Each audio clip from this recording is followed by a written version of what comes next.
As I watched the documentary on PBS this week about Franklin and Eleanor Roosevelt and their cousin Teddy, I couldn't help but think about what set them apart from today's politicians. Yes, they were very smart, but there are still a lot of smart people in Washington. Yes, they saw wrongs that needed to be corrected, but we still have those with good hearts. And yes, they were good politicians, but we still have a few good politicians around here.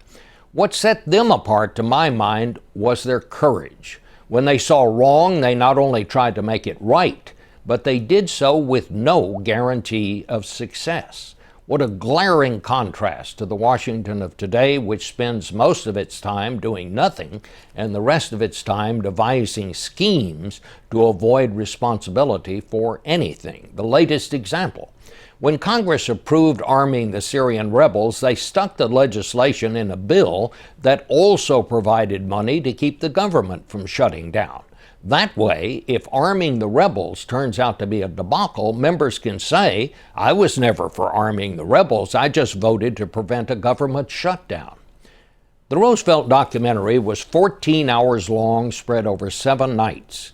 A story about the courage of today's Washington would take about 30 minutes at most.